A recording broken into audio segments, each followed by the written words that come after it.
Everything okay there? Oh, everything's fine. How's yourself? How's Finland doing? It's good. It's really good here. It's been a busy day. It's always hectic before album release, and yeah, I'm sorry. I didn't know if you wanted to have a video thing, but I've been a bit selfish here during these interview days. What I did, I think due to All right, Corona, yeah. Corona times, there's really no chance to do sports that much. So what I've been doing, I always go for a long walk. And Okay. there's been days when I did like over 20 kilometers and talk whole time doing interviews, and it's quite nice when you have a good weather. Well, I have my umbrella also if it really starts to rain really hard. But Yeah. No, audio is fine, mate. Whatever I'm doing, as long as the artist is comfortable, then I'm happy. So, okay, well, thank you very much. no problem. Well, let's get started. The new album, Thalassic, I believe I'm pronouncing that right, Yeah, it's is an out. English word.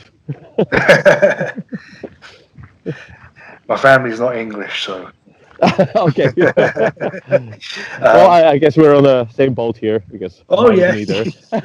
the same long ship. Yeah. But yeah, that comes out in 1 month. It's very interesting to read about. I mean, this is your first, um, I hesitate to say concept album, but it's got an overall theme. Yes. Yes. Yeah. Maybe And concept is a bit too much because it's not like following the same story throughout the. But it's yeah, not, I guess, same theme, kind of in all the songs. Something that relates all the yeah. songs together. And yeah. And as the title implies, it's all to do with water and the sea and that kind of thing. Yes, So, absolutely. Yeah. yeah. See, I did my research. I found a dictionary before I did the interview.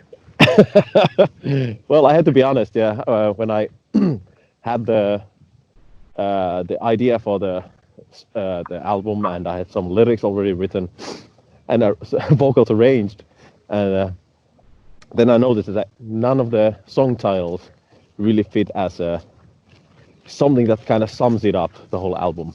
No. So I really started to dig into dictionaries and synonyms or anything related to sea, and damn, there it was. Thalassic. I was like, that's so fucking cool word. Yeah. Because I mean, it's quite close to classic. yeah. Or Jurassic. Jurassic. Oh, fantastic. Yeah, see what I did there? There's your next thing. Yeah. keep, we just keep bringing up rhymes here. Yeah. But what was it about this theme that attracted you to dedicate the album to it? Uh, it actually wasn't there. I just had the idea that I wanted to do a theme album. It really started Yeah. uh, with the previous album's promo cycle. Like it was said in this press release, that I was doing a lot of interviews, and many journalists asked, "Was the previous album too bad? Was it a theme or concept album?" And I Mm. was like, "Nah, not really." And yeah, the sentence that I really started to hate for myself saying was that the way we composed that leads to that we really can't do a theme album, and really started to piss me off. Like, how can I, as a musician, as a lyric writer, say Mm. something that stupid? I can say I will never be as good a guitar player like Steve Vai or Yngwie Malmsteen because that's a fact. But as a musician, as a lyric writer, why would I set like barriers to myself what I can and what I can't do? And Yes. Sorry, go on. and then I talked with others about this idea. They liked the idea, and what I did, I just took all the raw demos we had at that point and really made my best to listen to them just through music and not analyze it, and not like think about, oh, there's this, there could be this and this kind of chord progression, or maybe this part we could do this and this, but really just trying to listen to melodies. And there was this kind of primordial, and I don't mean the band, fantastic band by the way, but feeling, something that really took me to the seashore kind of, Yeah. and there it rose quite fast actually. Then I Mm. really took this way of listening to the raw demos, and everybody liked the idea. And then it was just about also letting go of the idea of kind of the Nordic thematic, and it was really like I opened all the floodgates and and I started digging into historical events and mythological things and legends of anything related to sea or water around the world. Yeah, And in the and in the end, there was so many ideas that I had to leave much more the lyric ideas away than actually ended up on the album. There were right. many really cool stuff from Japan and there's something from Africa, South America, Native Americans, Central European stuff, and also like Celtic stuff that Mm. never made it on the album because there were too many ideas already. So there's a lot of ideas still left for other bands to exploit this theme. And anyway, it's not like very original theme. It's very vague. You know, Well, have yeah, something related to sea. But anyway, but that was also kind of relieving to make lyrics like that. You know, trying to still keep the heroic feeling of Ensiferum, but mm. still go into totally different direction on the earth. and and like the first single, "Rum Women Victory," it's a tells about like the Royal Navy, the British Royal Navy, and they had this daily rum dose until 1970. Yeah. It was like very long tradition, Oh and yes. yeah, they gave up on that because well, you might know, but when they started to have like computers and missiles on board, they realized, okay, we can't have people being tipsy or drunk here. so, so they gave up on this tradition, but it was just such a kind of cool thing, and then I started thinking about this uh, romanticizing a bit maybe the idea of a heroic, you know, naval soldier there on the deck of the massive sailboat, and cannons are ready, and you know, getting ready for the battle against Yeah. your enemy, and yeah, it's all for the queen. And when the battle is over, you get to the port, and you can have the gentle touch of a woman to soothe you to sleep, so to say. Gentle and woman, not in England. I wouldn't know. Sorry to say. Yeah, trust me. Um, Thanks but for the heads up. but it's interesting, like you say, not wanting to focus on the Nordic thing. I mean, like you say, there the single is focused on the Royal Navy, and I think so. One of your favorite songs from the album is actually Greek inspired. Do you mean the Andromeda or for Sirens? There's That's the actually one. two. Desperately going through the press release trying to find it.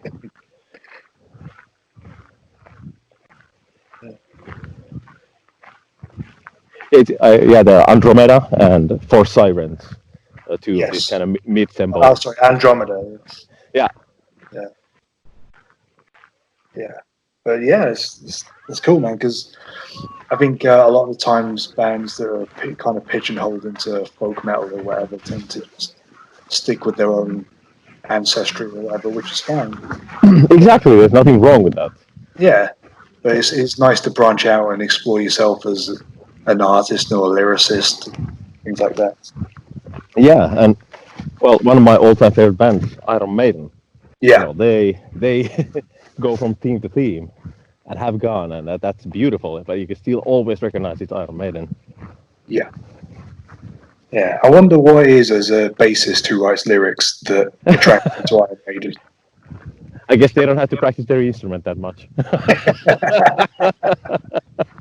They have a lot of spare time.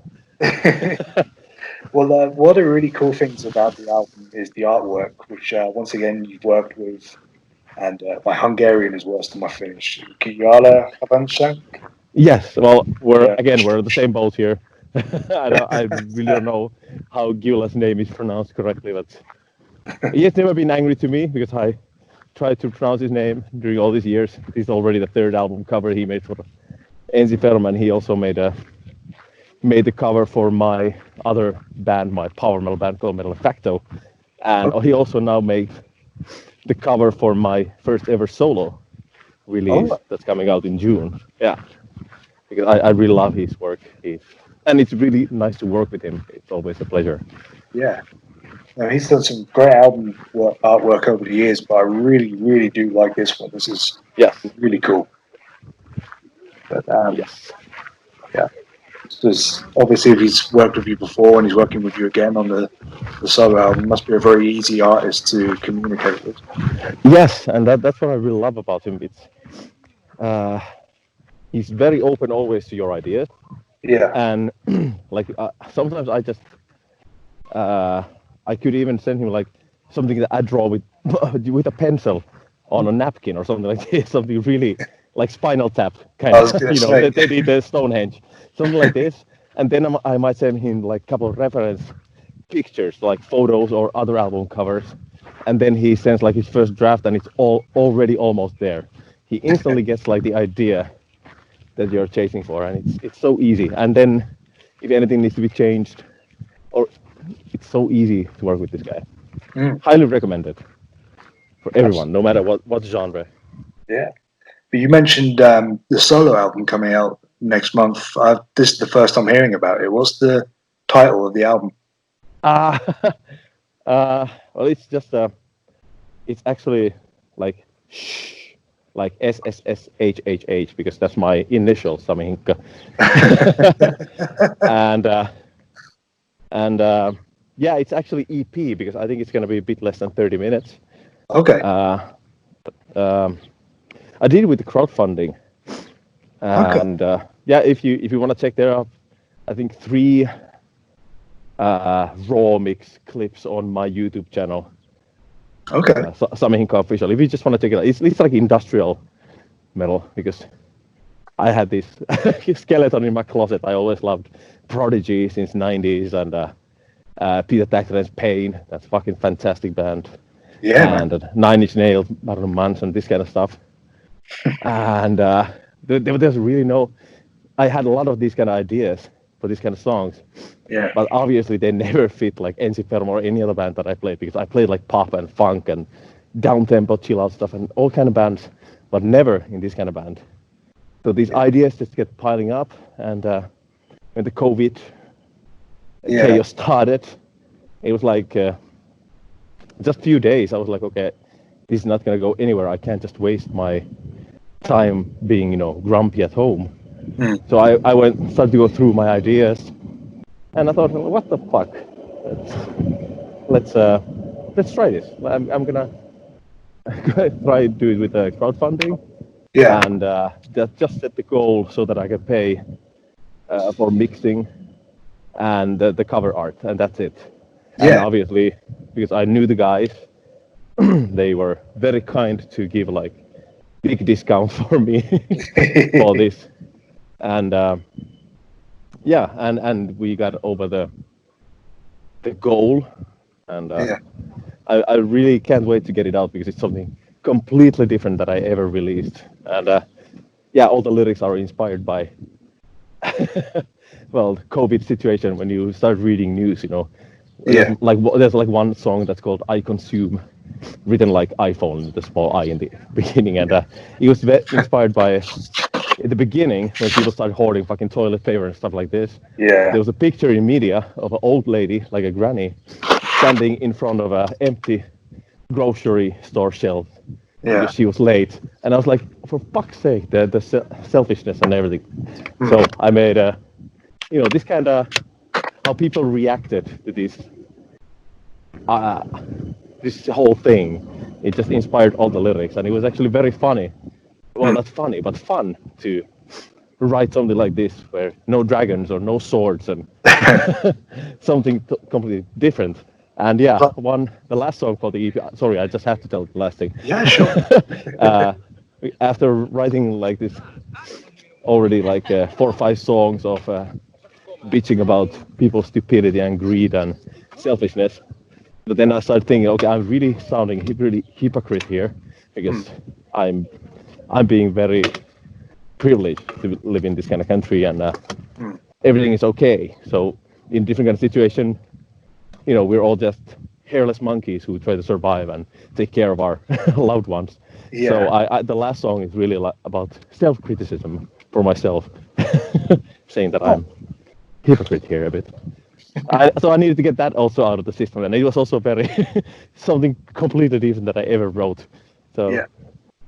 I mean, that sounds really good, man. We don't hear enough industrial anymore. I love industrial. I don't get to hear it that much. So that sounds really good. I'll put a link in the description as well when this is up. oh, okay, yeah, I really hope we get it out in Yeah. early June, because Cool. I think we have only 2 more songs to mix, and yeah, then I made and that was really cool actually. I made an acoustic version of one of the industrial metal songs. There's like upright bass and banjo and yeah, everything is played by myself. So Yeah. it was very funny project, and actually it was so kind of inspiring to see Mm. that hey, actually I can pull this through. Is that the right way to say it? But I can do it. Yeah. And I got a lot of feedback, with email and people backing it up the crowdfunding. Mm. So I actually started working with the next release. So, but I think that's going to be a whole LP. I'm going to give it a bit more time this time, and I already have a concept for that too. So Very cool.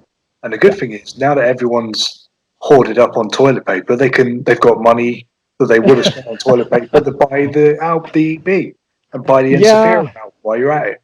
Well, hopefully. Anyway, the Ensiferum album, come on, it was recorded in January. I'm so fucking happy that we finally get it out Oh for man. people. It's been so long time to sit on an album that's already been mixed and mastered and everything, and Yeah. but that's how it goes nowadays. Oh yes, such is life. Yeah. But you've also recently announced Ensiferum has a new keyboard player, Pekka Montin. Yes.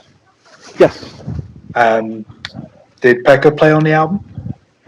Yes. Of course. We've been together, the 4 of us. Well, 4 of us have been together for 15 years. Yeah. But the previous keyboard slash accordion player Netta left in 2017, I think. Yeah. And then we really decided, okay, let's not be hasty with any decisions now. Hmm. And yeah, when we were starting to compose and arrange Thalassic songs, we had like serious discussion that should we get like the fifth member, and we all agreed that we wouldn't get the fifth member just because we need a fifth member. This person would need to bring something in the band Mm. that not any of us 4 can make, because we can play guitar, bass, drums, we can arrange keyboards, we can arrange orchestrations, we can make fantastic big choirs. Pete has very good harsh vocals. So Yeah. it was really like, okay, what could the new member bring to this band? And that was quite clear that we could really benefit from having a fantastic clean vocal singer, like really like a lead clean vocal singer.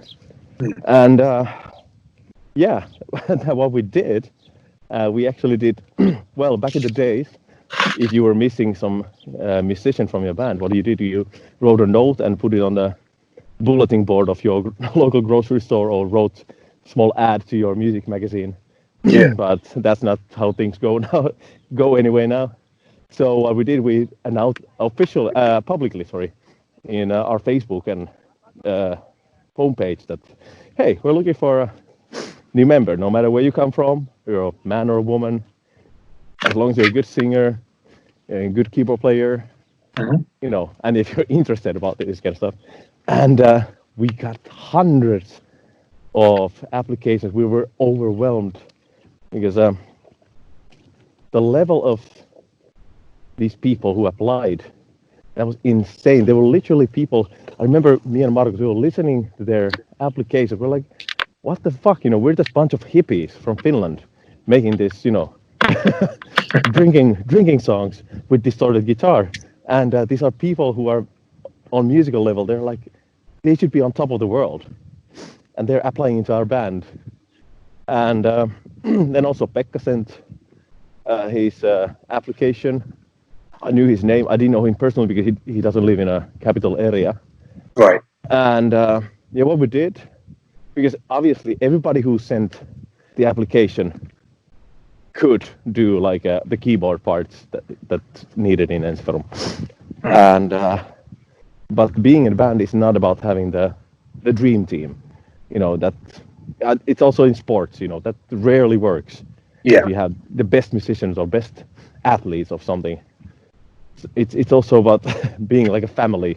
You need to hang out 24/7 on tours, and you might be on the road. Well, Ensiferum, the longest tour was 11 weeks in a row, pretty much. Right. So it's a lot about the chemistry also. And what we did, we invited Pekka to our rehearsal room actually a couple of times, and just to jam with us. We told, okay, learn a couple old songs and come and hang out and let's jam and talk about life. Hmm. I'm really sorry, it's a bit windy. Can you still hear me? Yeah, I can hear you fine. Okay, good. And yeah, I'm at the seashore. How ironic. Well, how convenient. Sorry. And yeah, he came there, and he's super calm, analytic, a guy with love for a passion for heavy metal, and he also loves like progressive stuff, and he has very cool background Yeah. for a metal musician, and yeah, as personality, I really like his calmness, and it's really easy to talk with him about everything. And it was quite obvious, it, just after the first meeting, that yeah, this is the guy. Hmm. But of course, it's not just up to us. He might have think that we're a bunch of assholes. Of course, we needed to also hear his ideas and his opinions, and so we met a couple more times, hang out, few beers, Yeah. and yeah, here we are. And I'm really happy that he got on board when we were still composing and arranging songs. Hmm. So he was still there to give some input to the songs. But I'm sure for the next album, he's gonna. Well, anyway, it was a awkward situation. I can only imagine how it was for him, because he knew, even though we were just hanging out, but I guess in the back of his mind, he knew kind of that he was evaluated in a way. And Yeah. okay, oh shit, I cannot make any mistakes here. So everything's very relaxed, and the studio session went very well. But the point was that for the next album, I'm sure he also will have much more input as a musician. Mhm. So that's really cool to have a new asset in the band, not just the guy with a good voice, but also someone who has input, composing and arranging wise. Yeah, like you say, it's like a team from any other walk of life. I Yeah, mean, but not every player at Barcelona is a big star, but they all put together, and that's why they win the Spanish league exactly, so much. exactly. Well, Sammy, I think I've taken up too much of your time already, so thank you very much No, for speaking to me no today. worries. Yeah. It's been my pleasure.